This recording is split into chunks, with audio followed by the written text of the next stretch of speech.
All right, hello and welcome back, everybody. J-Man here, back for some more music reactions. So we are finishing up our day of Target era Nightwish studio version songs. So we are now going to be doing "Beauty of the Beast." Hey, I said it right. So yeah, looking forward to this. I've heard a lot of good stuff about this in comments on YouTube and stuff like that.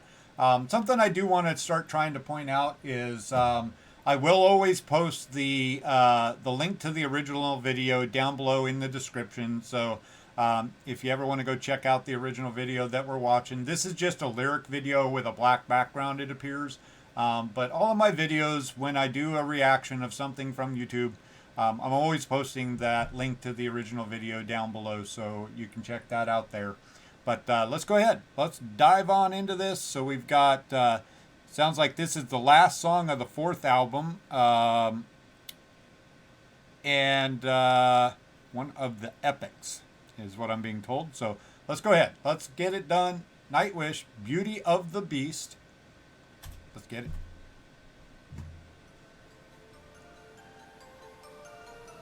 I like that quote, Born. I'm going to be stealing that one.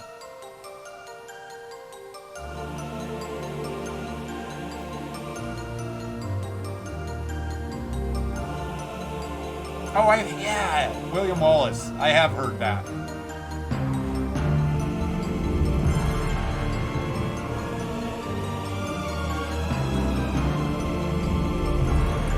can take our lives, but they can't take our freedom.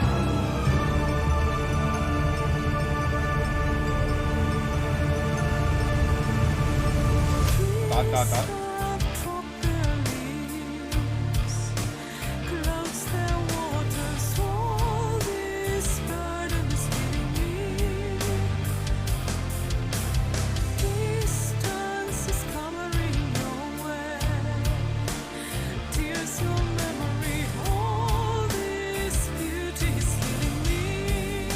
Distance is covering your way.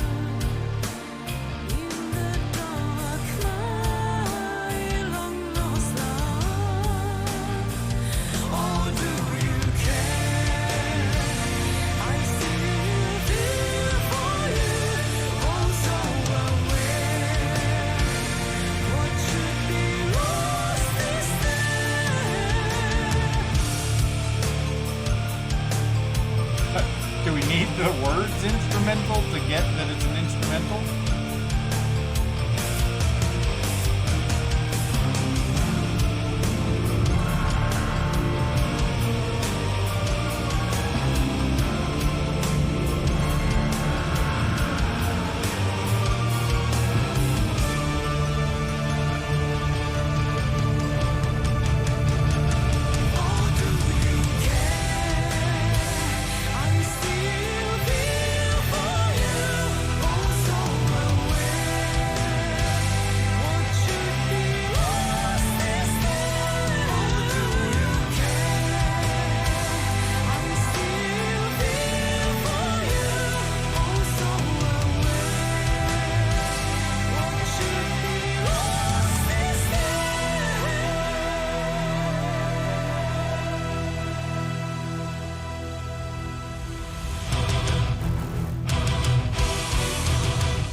And vocal.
All right. Yeah, Beauty of the Beast. So definitely had a cool groove to it. It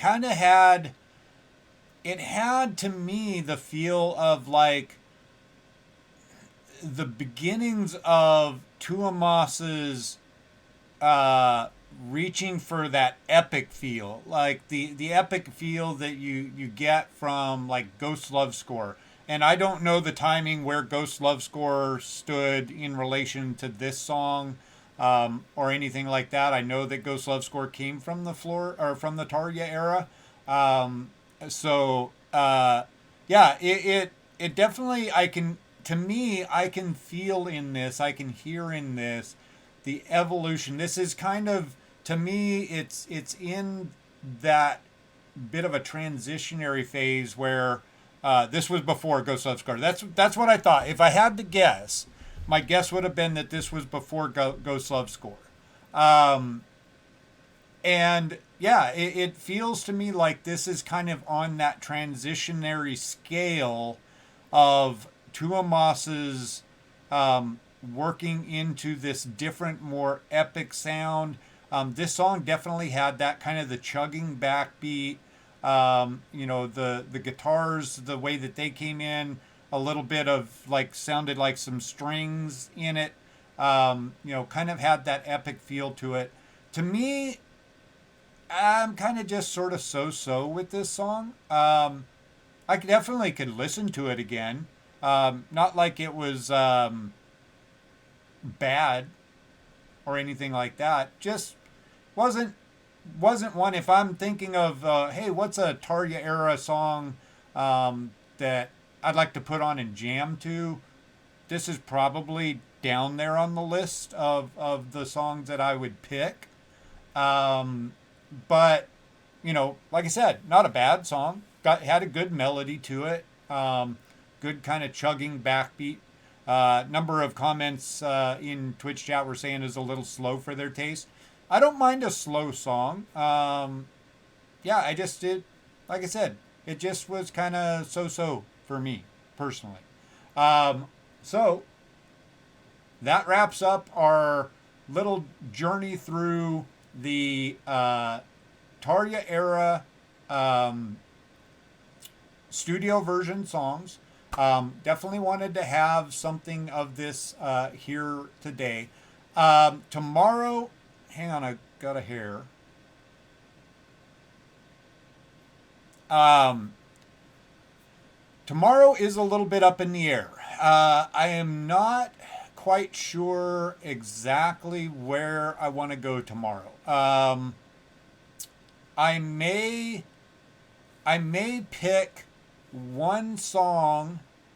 I may go back and look at the Tarja era concerts, the two concerts that we did, and my playlist, please, anyway. I may go back and look at the two concerts that we heard, Tarja era, and pick out one of those songs for myself that I want to hear the album version of. Maybe one, maybe two. I don't know. Um, Definitely the next step in the journey, the next major step here is going to be a net era.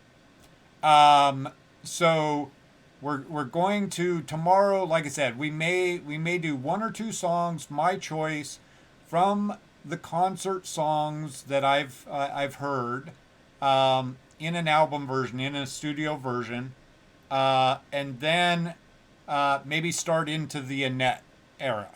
Um, you're not going to be here, Jess. All right. Well, we'll take that off camera, and we'll do a little talking there. But so I think for sure tomorrow, one or two songs of my choice from the concerts that we've heard with Tarja, in a studio version. I'm definitely liking. I feel like in the studio versions here with Tarja, I'm getting much more texture from her voice. I'm getting much more diversity from her vocal.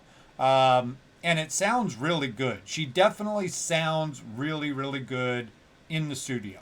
And that's, again, that's not to knock her as a concert performer or anything like that. I feel like she shines more here on these studio versions that I'm hearing. I'm hearing much more depth to her vocal. Feeling like, again, like I mentioned in like the first or second song, that, maybe because she doesn't really have that strong belty kind of voice, that maybe she doesn't feel like she can go into those lower areas of her voice, with a lot of the music from the early era, which was much more, that more heavy metal, with a classical voice over the top of it. But yeah, I mean, I'm definitely digging album version Tarja. So we'll dig into that a little bit tomorrow, a little bit more tomorrow, and we'll see where we go from there.